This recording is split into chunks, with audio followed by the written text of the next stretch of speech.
été pour un matin organisé en quelques minutes. On est pile à l'heure. Hey, c'est merveilleux. Ce matin, je veux regarder un passage dans la parole de Dieu avec vous, où ce qu'on va retrouver le titre de notre message, qui est celui-ci. Dieu n'est pas un Dieu de désordre, mais un Dieu de paix. Paul a rapporté ces paroles-là aux Corinthiens, et on va regarder ça ensemble ce matin. Dans quel contexte qu'on peut retrouver des paroles comme ça? Parce que il y a tout le temps, vous allez voir, le contexte de l'histoire, il est très important.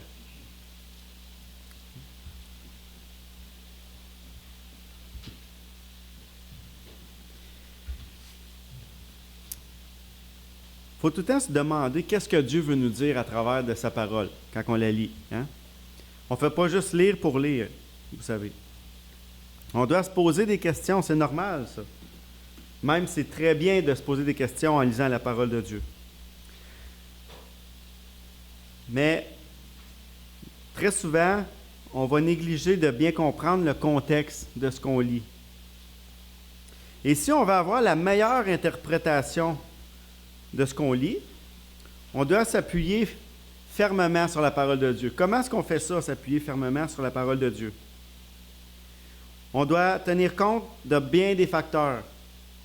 Celui du temps, dans le sens, dans quel temps on est. Tu sais, comme le temps dans le temps de Paul, et le temps d'aujourd'hui, c'est la société, la civilisation. Tout n'est pas pareil. Nous, on a des expressions que Paul ne comprendrait pas, parce qu'il y a des choses qu'il n'y avait pas dans son temps que nous, on a. Et Paul a aussi des expressions du temps qu'on peut mal interpréter parce qu'on n'était pas dans ce temps-là. Donc, il faut faire attention à ces choses-là. C'est probablement... Puis aussi, il y a le temps, mais il y a aussi l'histoire. L'histoire, le contexte social. C'est tous des éléments importants qu'il faut tenir compte. C'est pour ça que c'est important de lire plus large que ce qu'on ressort. De cette façon-là, on va avoir une idée plus claire de ce qu'on a lu. Donc, surtout pour moi, j'étais un soudeur, je suis encore un soudeur. J'étais un homme de métier, je ne suis pas un homme de livres, je ne suis pas un homme de haute lecture. Pour moi, lire la parole de Dieu, c'est pas facile. Dans quel sens que c'est pas facile? Parce que mon cerveau, il n'est pas capable d'emmagasiner autant que quelqu'un qui est très, très intellectuel. Donc, pour les gens comme moi, il faut redoubler d'ardeur, il faut redoubler de prudence quand on lit. Parce que c'est là qu'on peut faire beaucoup d'erreurs. J'ai appris ça avec le temps. Puis je voulais vous le partager.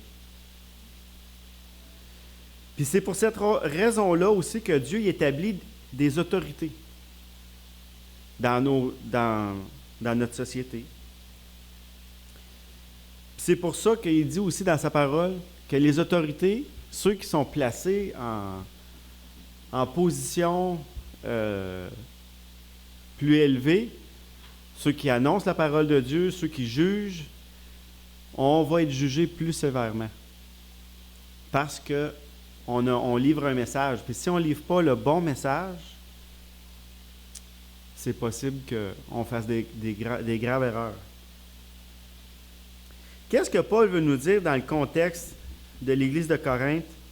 Dieu n'est pas un Dieu de désordre, mais un Dieu de paix. Si vous croyez comme moi, je l'espère, que la Bible est vraie, si vous croyez que la Bible est vraie, vous êtes obligatoirement dans une position d'obéissance. Le mot obéissance, on ne l'aime pas, ce mot-là. Hein? On ne l'aime pas, le mot obéissance. Mais si on dit de notre bouche qu'on croit à la parole de Dieu, on est automatiquement sur le chemin ou dans une position qu'on va lui obéir à la parole. Mais il y a de grandes bénédictions qui vont ressortir de ça, là. C'est pas juste quelque chose de dur, puis sans raison ou sans but, là. si on obéit à la parole de Dieu, c'est des sources abondantes de bénédictions qui coulent. Les dirigeants qui font régner l'ordre dans les pays, dans les provinces, dans les villes, dans les églises, jusque dans les foyers familiales, vont être bénis de Dieu s'ils obéissent à Dieu. Je veux qu'on s'encourage ce matin parce que je le vois avec les enfants, avec mes enfants, comment que c'est difficile pour eux autres d'obéir aux consignes juste à la maison, juste les consignes de papa puis maman. Puis comment que les personnes à la charge des enfants, que ce soit la mère ou le père, ça devient difficile. Puis qu'est-ce qui arrive quand ça devient difficile? On peut perdre patience. C'est là qu'on peut faire des gaffes. C'est pour ça que les personnes en position d'autorité vont être jugées plus sévèrement. Parce qu'on va être plus sujet à être exposé à corriger, à expliquer, réexpliquer, recorriger, réexpliquer. C'est un éternel recommencement. Puis nous, à l'église de Tursault, vous allez voir dans le texte qu'on va lire tantôt, là, je ne vous ai pas dit encore où est-ce qu'on s'en va, mais les premiers mots qu'on va voir, c'est « rechercher l'amour ». Et nous, à l'église de Tursault, c'est ça que les dirigeants font.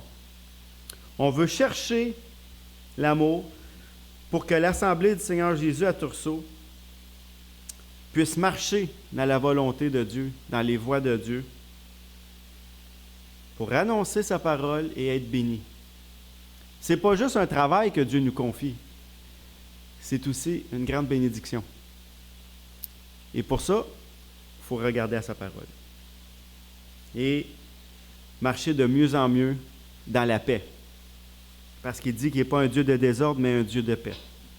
Je vous invite à tourner dans 1 Corinthiens 14.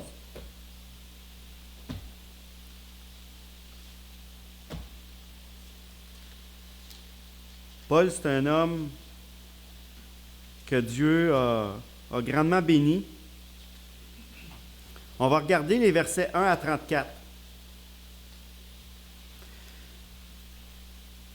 Il commence en disant « Recherchez la charité » ou, dans quelques traductions, « Recherchez l'amour ». Paul commence sa lettre comme ça. Ensuite, il dit aspirez aussi aux dons spirituels, mais surtout à celui de prophétie. En effet, celui qui parle en langue ne parle pas aux hommes, mais à Dieu, car personne ne comprend. Et c'est en esprit qu'il dit des mystères.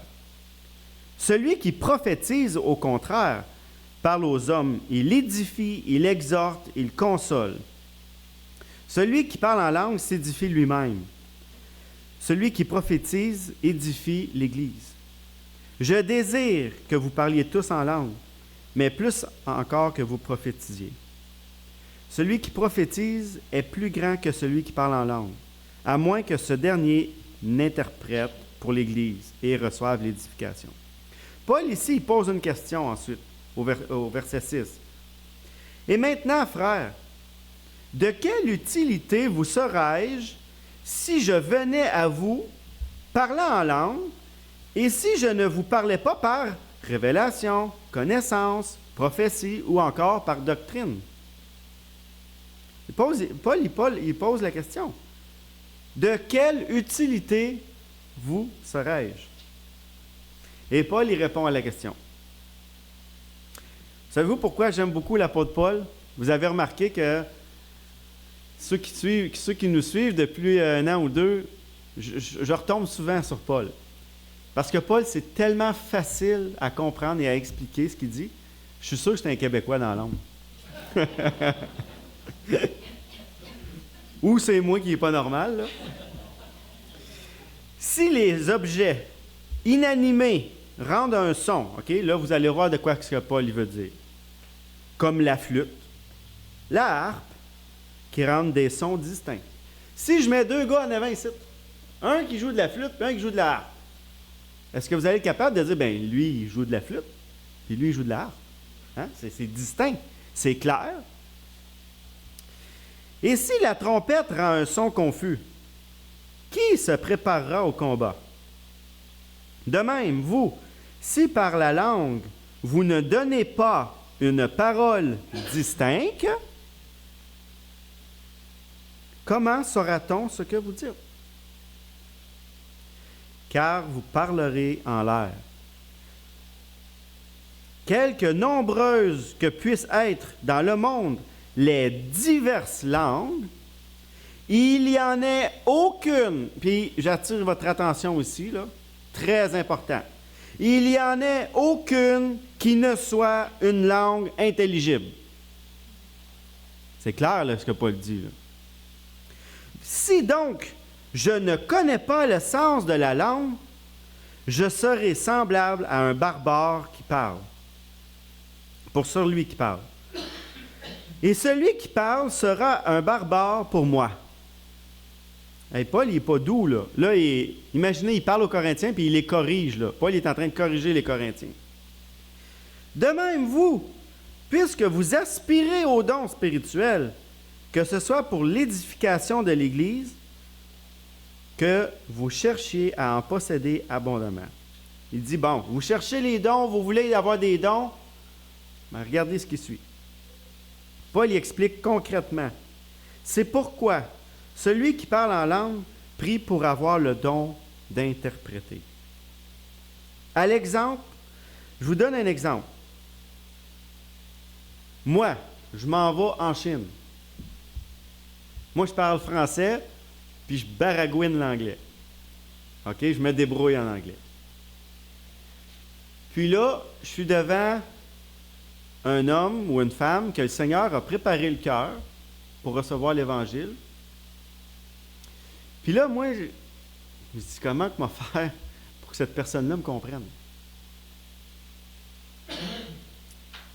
Comment me faire pour que cette personne-là me comprenne? C'est impossible. Elle ne peut pas comprendre le français, puis je ne peux pas comprendre le chinois. Je n'ai pas été à l'école chinoise, puis elle n'a pas été à l'école française, lui ou elle. Comment qu'on fait pour se comprendre? Dieu peut donner à ce moment-là le même don qu'il a donné à l'acte de la Pentecôte. Que moi, je vais parler, puis que cette personne-là va comprendre. Elle comprend en chinois, puis moi, je parle en français, puis elle comprend ce que je dis. Ça, c'est le don des langues qu'on a vu à la Pentecôte. Celui que les apôtres ont reçu pour annoncer la parole de Dieu. Car si je parle en langue, mon esprit est en prière, mais mon intelligence demeure stérile. Que faire donc? Je prierai par l'esprit, mais je prierai aussi avec intelligence. Je chanterai par l'esprit, je chanterai aussi avec intelligence. Autrement, si je rends grâce par l'esprit, comment celui qui est dans les rangs de l'homme, du peuple, pourra-t-il donc dire Amen? Si moi, il y a quelqu'un qui prie en chinois ici un matin, je ne dirai pas Amen. Je ne sais pas qu'est-ce qu'il a dit. Je peux pas... il a peut-être dit quelque chose de bien, mais parce que ce n'est pas interprété, parce que moi, je ne comprends pas, je ne dirai pas Amen. Il dit, à ton action de grâce, puisqu'il ne sait ce que tu dis, tu rends, il est vrai, d'excellentes actions de grâce, mais il n'est pas édifié. La personne ne comprend pas. Tu rends, il est vrai, d'actions de grâce, mais la personne n'est pas édifiée parce qu'il ne la comprend pas. Il dit, je rends grâce à Dieu de ce que je parle en langue plus que vous, mais que dans l'Église, j'aime mieux dire 5 paroles avec mon intelligence afin d'instruire aussi les autres que 10 000 paroles en langue. Si je pourrais apprendre rapidement 5 paroles en chinois pour que la personne puisse connaître le plan de Dieu, je préférerais dire 5 paroles en chinois que parler tout le long en français puis qu'elle ne me comprenne pas. Vous comprenez? Vous voyez le sens? Frères, ne soyez pas des enfants sous le rapport du jugement, mais pour la malice, soyez des enfants à l'égard du jugement. Soyez des hommes faits. Il est écrit dans la loi, c'est par des hommes d'une autre langue et par des lèvres d'étrangers que je parlerai à ce peuple. et ils n'écouteront même pas ainsi, dit le Seigneur. Par conséquent, les langues sont un signe pour les non-croyants, non pour les croyants, mais pour les non-croyants. La prophétie, au contraire, est un signe pour les non-croyants, mais pour les croyants. Si, donc, dans l'assemblée de l'Église entière, tous parlent en langue, et qu'il survienne des hommes du peuple ou des non-croyants, ne diront-ils pas, vous êtes fous? Mais si tous prophétisent, ou moi je pourrais remplacer le mot prophétise par si tous évangélisent, et qu'il survienne quelques non-croyants ou un homme du peuple, il est convaincu par tous, il est jugé par tous, les secrets de son cœur sont dévoilés de telle sorte que, tombant sur sa face, il adorera Dieu, il publiera que Dieu est réellement au milieu de vous. Moi, un jour, quand j'ai reçu la parole du Seigneur, là, je me suis battu dans mon esprit, dans mon âme. Je me disais, il n'y a pas personne qui va me contrôler. C'est ça que je disais. Puis quand je disais personne, ben je ne savais pas que Dieu m'entendait aussi là, quand je disais ça. Moi, je ne voulais pas que personne décide de rien pour moi. Je me disais, je connais le bon chemin. Et, je ne connaissais pas grand-chose. Paul, il pose encore une question. Que faire donc, frères? Lorsque vous vous assemblez, les uns ou les autres, parmi vous, ont-ils un cantique, une instruction, une révélation, une langue, une interprétation, que tout se fasse pour l'édification de l'Église? Quand vous voyez le mot « édification de l'Église », dans ce contexte ici, vous pouvez dire pour la construction de l'Église, pour que ça aide à attirer les gens à connaître la parole de Dieu. En est-il qui parle en langue? Il dit « en est-il », OK? Il dit que 2 ou 3 au maximum parlent. Chacun son tour et quelqu'un interprète. Donc, je peux aller en Chine avec un frère dans la foi qui connaît le chinois et le français. Je parle et lui traduit. C'est tout simplement comme ça. S'il n'y a point d'interprète au verset 28, qu'on se taise dans l'Église et qu'on parle à soi-même et à Dieu. Paul, il est dur, hein? Il parle durement, Paul. Il veut que l'ordre règne dans l'Église. Pour ce qui est des prophètes, que 2 ou 3 parlent, que les autres jugent, et si un autre qui est assis a une révélation, que le premier se taise, car vous pouvez tous prophétiser successivement, afin que tous soient instruits et que tous soient exhortés. Les esprits des prophètes sont soumis aux prophètes, car Dieu n'est pas un Dieu de désordre, mais un Dieu de paix, comme dans toutes les églises des saints. En tout cas, je ne sais pas, je n'étais pas là quand Paul y parlait, mais j'aurais aimé ça voir sa tonalité, j'aimerais ça voir sa fermeté quand il parlait. Je ne sais pas si vous voyez comme moi, mais dans ce texte-là, on voit qu'il y a le fameux parler en langue, qui est interprété, la révélation, les prophéties. Je vois aussi comment est-ce que Paul parle de la conduite du chrétien. Et je vois aussi c'est quoi le but des dons. C'est ça qu'on va voir ensemble ce matin. Premièrement, je veux clarifier avec vous ce passage-là où on voit le parler en langue. Il est clairement spécifié dans le texte lu que c'est un langage propre à un chrétien, entre chrétien et Dieu, mais c'est un langage intelligible. Ce n'est pas un langage que personne ne peut comprendre. Je vous donne un exemple. Okay? J'ai 15 ans de vie chrétienne, je lis ma Bible à tous les jours.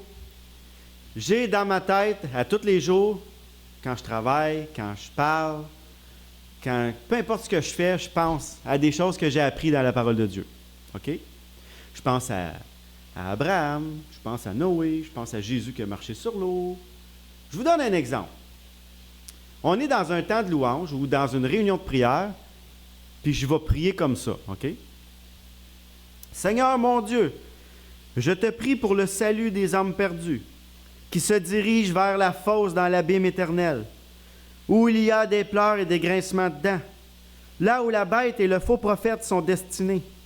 Père éternel, par le Seigneur Jésus, ton Fils, aie pitié des païens qui nous entourent. Accorde-nous la grâce de leur témoigner ton plan merveilleux, avec amour et zèle, afin de conduire au pied de ta croix les morts spirituellement, bien que physiquement en vie, mais inconnus de Dieu. J'intercède pour cette multitude par le Messie, qui encore aujourd'hui est vivant, est plus puissant que jamais, ce rejeton de la ville de David, l'étoile brillante du matin, qui se livre comme un agneau sans tache, la bouche fermée à la boucherie.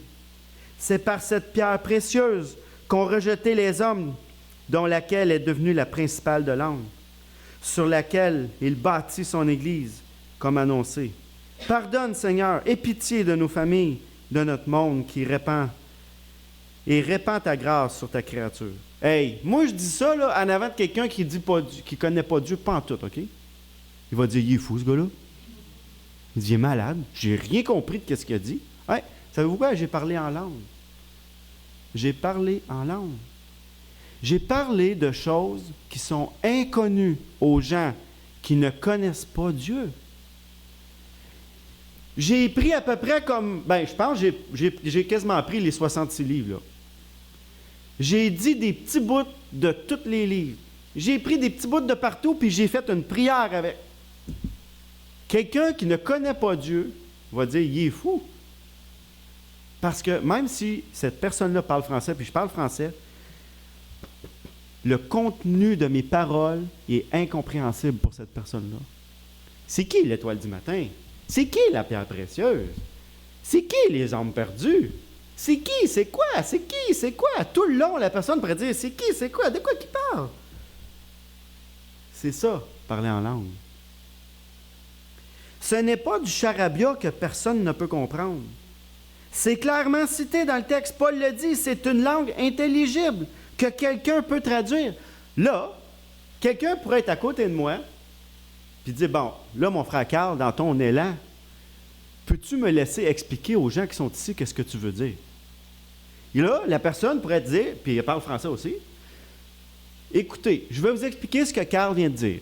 Il vient de dire que vous êtes pécheurs, que vous êtes perdus, qu'il y a un sauveur qui est descendu du ciel, qui s'appelle Jésus-Christ, qui est venu marcher sur la terre pour prendre vos péchés. Il est allé offrir son sacrifice à Dieu pour vous laver, et maintenant, il vous offre la vie éternelle. Là, c'est plus compréhensible. C'est interprété. Mais jusqu'à ce que moi, j'ai dit à Dieu, entre moi et Dieu, là, ici, là, quelqu'un qui ne connaît pas Dieu n'a rien compris. N'a rien compris. C'est tous des passages cités de la parole de Dieu. Mais que hors contexte, pour la personne qui entend ce que je dis, ça ne veut rien dire. Puis il dit, s'il n'y a pas d'interprète, tais-toi. Fait que si tu es dans un élan de zèle, puis que tu parles à Dieu, puis que c'est plein d'inconvertis, puis de païens, puis tu n'as pas le cœur d'interpréter ou tu n'es pas capable, tu es mieux de rien dire. Parce que le monde ne comprenne pas ce que tu dis de toute façon. Tu parles à Dieu. J'ai parlé à Dieu, là. J'ai fait une prière au Seigneur pour les âmes perdues. Puis il dit que jamais plus que 3 personnes à la fois. Cela signifie 3 langues traduites, chacun leur tour. C'est ça l'ordre. Avoir de l'ordre.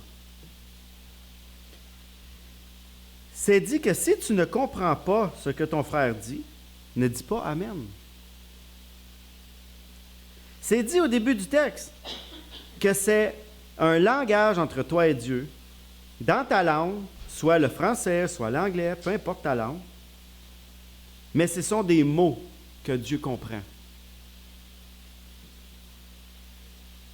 Pour aider à comprendre un petit peu plus, je vous ai préparé quelques exemples.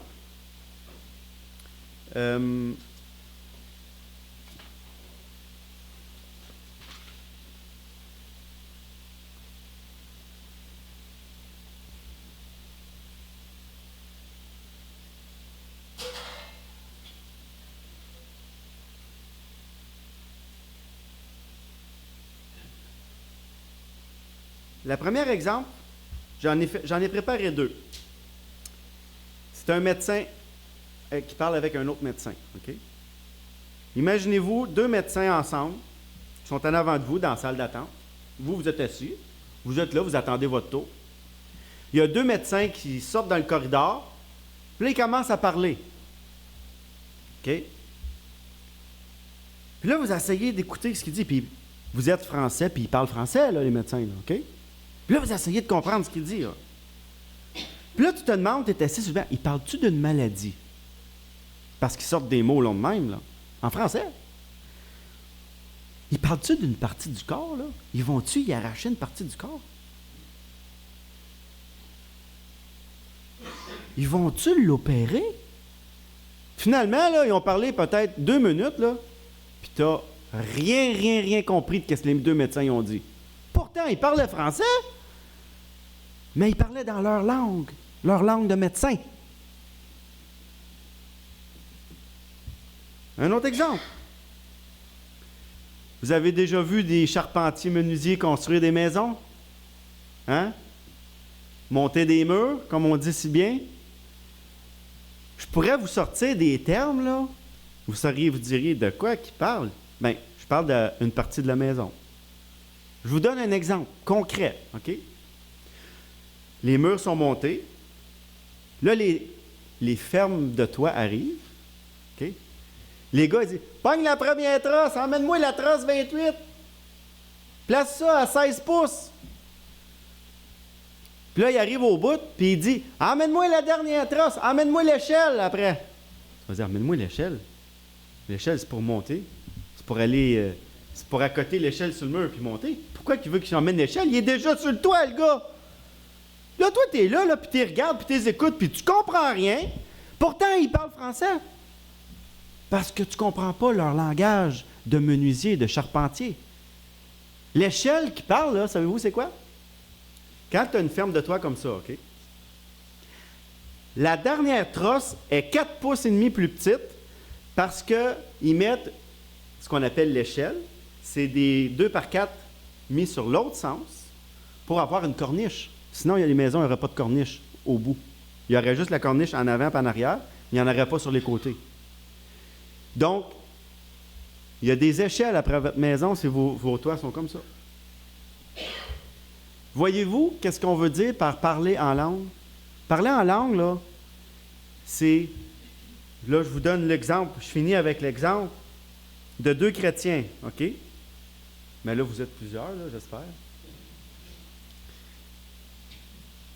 Puis là, vous parlez de la vie éternelle. Vous parlez du pardon des péchés. Vous êtes assis, là, puis vous parlez, là. Puis là, il y a quelqu'un pas loin, puis il écoute. Vous parlez de la providence de Dieu. Vous parlez de la majesté de Dieu. Vous parlez de la Trinité. Hey, Dieu, le Père, le Fils, le Saint-Esprit, 3 personnes en une, 3 fois Dieu, tous des dieux, mais il n'y en a rien qu'un.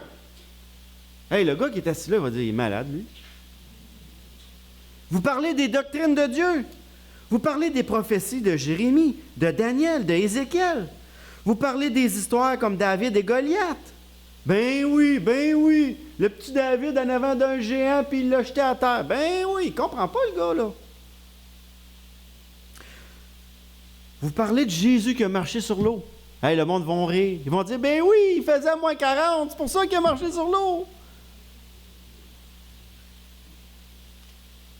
Vous allez parler, à un moment donné, vous allez parler du chameau qui passe par le trou d'une aiguille. Là, on va dire, il est fou. Il est vraiment fou. Vous allez parler de Jonas dans le ventre du poisson. Noé avec les animaux qui rentrent tous dans l'arche. Ben oui! Les gens passent. Ils ne comprennent pas ce que vous dites. Vous parlez en langue. Vous parlez la langue du chrétien. Dans le français ou dans l'anglais, ou peu importe, dans la langue que vous leur parlez. Ces gens-là n'ont pas l'Esprit de Dieu. À moins que l'on explique avec des mots, dans les mots qu'eux autres comprennent, pour leur faire comprendre. Voilà le contexte dans lequel Paul nous parle de ces dons, de ce don. Puis Paul il est clair vis-à-vis des Corinthiens, afin de leur démontrer l'importance de maintenir l'ordre dans l'assemblée.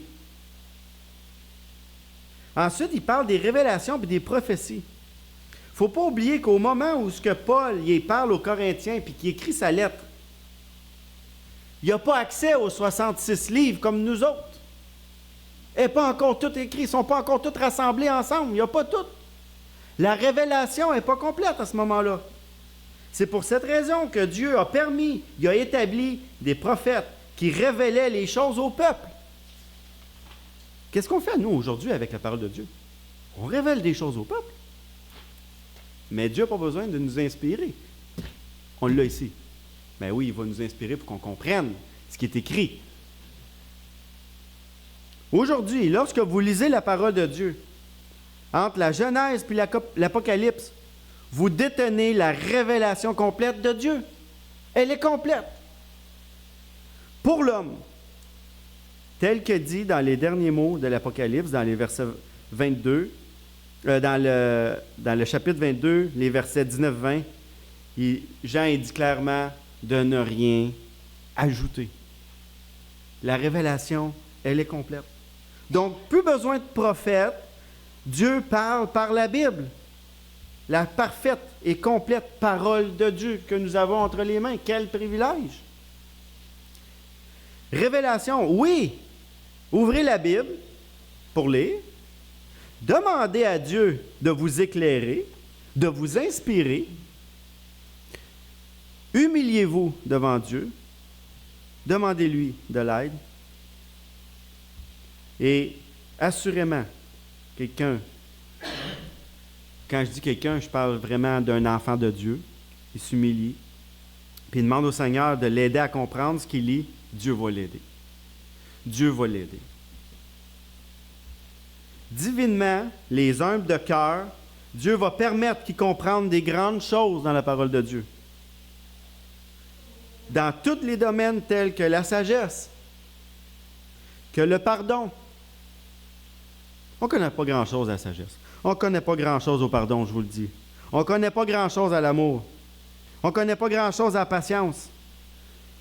On ne connaît pas grand-chose quand il dit que l'amour supporte tout. Le disciple de Jésus qui va s'humilier et qui va demander au Seigneur de l'aider à comprendre Dieu. Dieu peut l'illuminer. Dieu peut permettre qu'il comprenne la révélation. Si tu n'as pas l'Esprit de Dieu, tu ne peux pas comprendre la parole de Dieu. C'est du langage que tu ne comprends pas. Ils ont raison, ceux qui disent « Lis pas ça, tu vas devenir fou ». Ben oui, s'il n'y a pas quelqu'un qui t'explique, s'il n'y a pas quelqu'un qui interprète pour toi, qui connaît ce langage-là, tu ne comprends rien. C'est simple, c'est clair. Dans le temps de la grâce, le temps qu'on vit depuis que Jésus il est venu marcher sur cette terre, mort à la croix, on est les ambassades de Dieu sur terre. On est les prophètes de Dieu sur la terre. Ce sont les chrétiens qui détiennent la révélation dans leur cœur parce qu'ils la lisent tous les jours. On est des prophètes. On est ceux qui révèlent la parole de Dieu dans notre génération. Et oui, on a la révélation ici, dans les mains. Mais il ne faut pas juste qu'elle reste dans nos mains. Il faut qu'elle descende dans le cœur. On annonce aux gens qu'on rencontre qui ont l'opportunité d'avoir une destination finale avec Dieu ou sans Dieu. On est prophète dans ce sens-là. Ensuite, Paul, il parle de la conduite du chrétien. Je vous répète, je vous relis les versets 23 à 25. « Si donc, dans une assemblée de l'Église entière, tous parlent en langue, et qu'il survienne des hommes du peuple. » Puis là, vous comprenez, c'est quoi le parlage en langue? Je viens de vous le dire, là. « Qu'il survienne des non-croyants. Ne diront-ils pas que vous êtes fous? Mais si tous prophétisent, si tous évangélisent, qu'il survienne quelques non-croyants ou hommes du peuple, il est convaincu partout, il est jugé partout, les secrets de son cœur seront dévoilés. » C'est ça, interpréter la parole de Dieu. Puis c'est réservé aux enfants de Dieu, ceux qui la connaissent. Les paroles de Paul ne doivent pas être prises à la légère. Il dit clairement, lorsque vous êtes dans l'Église entre chrétiens et qu'il y a des non-croyants, il n'est d'aucun profit de parler des gros sujets, du gros steak dans la parole de Dieu. Ils ne vont pas comprendre l'Église. Le ministère ne sera pas édifié. Il est préférable d'évangéliser ces gens-là, d'expliquer le plan de Dieu. C'est ça que Paul parle d'en prophétiser. Il est bien plus possible de toucher les cœurs, ça va être bien plus efficace que de leur emmener de leur dire que Jonas était dans le ventre du poisson, de leur dire que les animaux sont tous rentrés dans l'arche, de leur dire que Jésus a marché sur l'eau. Ça ne va rien dire, ça leur dit rien, ça. Ça leur dit rien. Ils ne connaissent pas l'histoire, ils ne connaissent pas le contexte. Ils ne savent même pas pourquoi que Dieu avait envoyé Jonas, parce que Jonas ne voulait pas y aller. Il faut expliquer. On est mieux d'évangéliser. Le but des dons, après. Il est évident ici que l'apôtre Paul, il fait ce chapitre merveilleux pour exhorter le peuple de Dieu à utiliser les dons de Dieu pour l'édification de son Église. Ce n'est pas pour toi, les dons. Les dons ne sont pas donnés pour moi, pour vous. Paul veut dire que les dons sont donnés par Dieu pour que les chrétiens les utilisent afin de participer à l'œuvre de Dieu et non à la nôtre. Ce n'est pas notre œuvre, c'est l'œuvre de Dieu. C'est là aussi une grâce que Dieu nous donne à l'égard des autres, de travailler pour lui dans sa moisson. C'est un privilège. J'ai encore deux petits exemples à vous donner. Les dons, c'est comme des outils, OK? On compare les dons à des outils. Je prends l'exemple d'un fermier, OK? Qui a une centaine d'acres à semer, OK? Dieu lui a confié une centaine d'acres. Dieu l'a béni. Le fermier se dit, bon, ben, je m'en vais magasiner une charrue. Parce que là, il faut que je laboure le terrain. Je ne peux pas semer sans avoir labouré. Puis après m'avoir acheté une charrue, je vais m'acheter une semeuse pour semer. OK? Mais là, tu as un beau gros garage, puis ta charrue, puis ta semeuse restent dans le garage. Hey, tu rouvres la porte et regardes, sont-tu beaux, hein? Hey, belle ma semeuse, hein? Hey, belle ma charrue, hein? Hey, c'est une charrue à 8 oreilles. Hey, ça te prend un méchant tracteur pour tirer 8 oreilles, là. Tu voudrais être là, je parle de fermiers. Les gens qui n'ont pas connu le côté agricole, là, ils ne savent même pas de quoi je parle en ce moment. Faudrait que j'interprète, il faudrait que j'explique plus. Je n'ai pas appris la parole de Dieu pour me louer moi-même et me glorifier. Hey, as-tu vu ma belle charrue? As-tu vu ma belle semeuse? As-tu vu mon gros garage? Les chrétiens pourraient dire, hey, as-tu vu les cours que j'ai pris? As-tu vu la tonne de cours que j'ai pris puis tous les crédits que j'ai? As-tu vu tout ce que j'ai? Oh, faites attention. Je n'ai pas appris la parole de Dieu pour me louer moi-même et me glorifier moi-même. Je n'apprends pas à quoi ressemble un chrétien pour discerner qui est chrétien et qui ne l'est pas. C'est pas pour ça que j'ai appris à être chrétien. C'est pour aller témoigner au monde le plan de Dieu. C'est pour ça que j'ai appris à être chrétien. Je ne vis plus pour moi, mais je vis pour Jésus. C'est ça que l'apôtre Paul dit. Je n'apprends plus les révélations que je trouve ici, que Dieu a permis que je reçoive pour condamner le monde, mais pour annoncer au monde que la condamnation a été prise par Jésus et il offre la rédemption des péchés. J'annonce au monde la mauvaise nouvelle, mais j'annonce aussi la bonne. Je ne prêche plus pour montrer mes talents de prédicateur, mais pour que le monde croisse dans la parole de Dieu.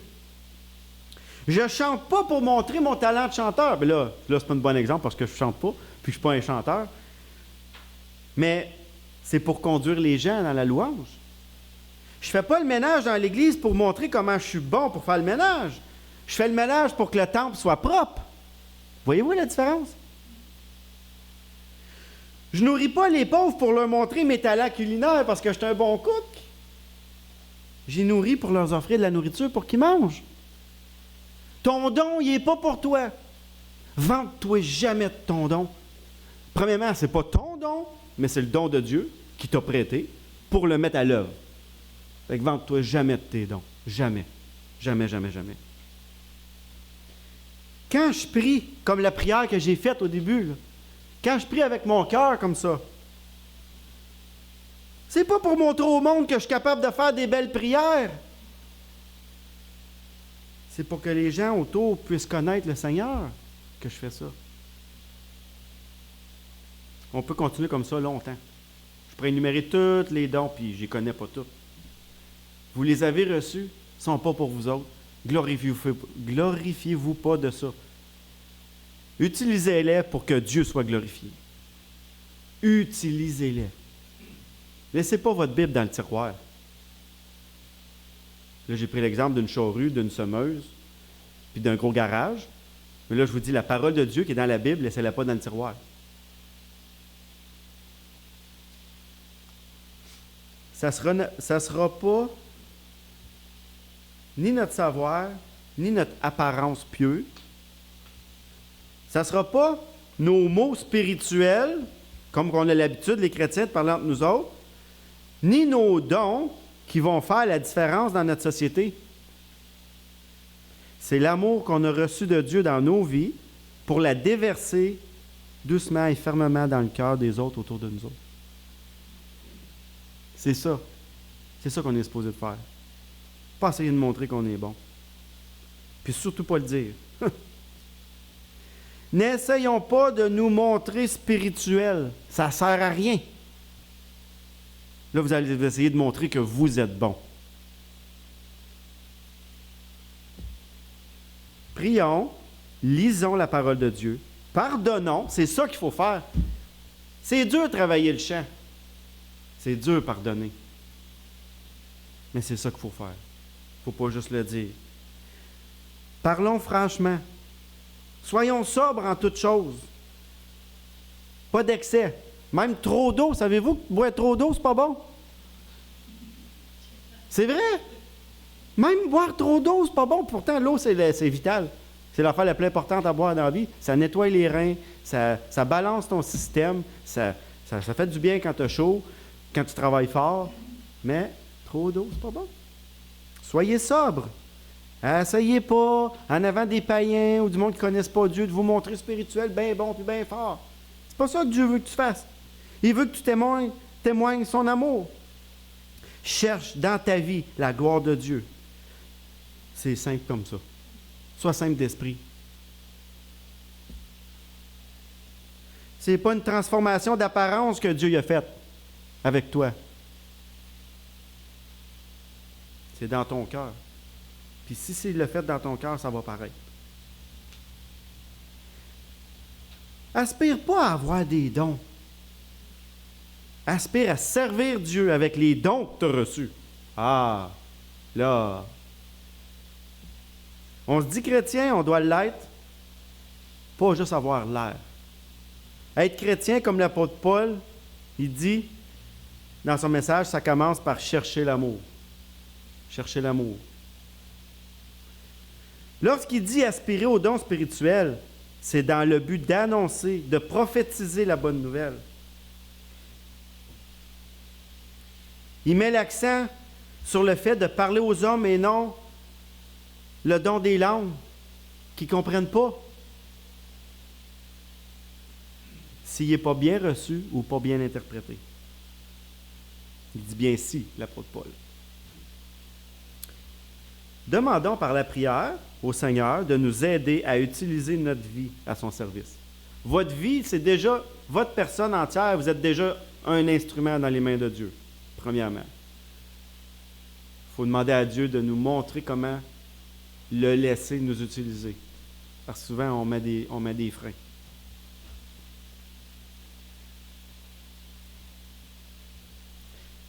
Si tu ne connais pas Jésus, ou que tu le connais de nom, mais que tu ne le connais pas personnellement,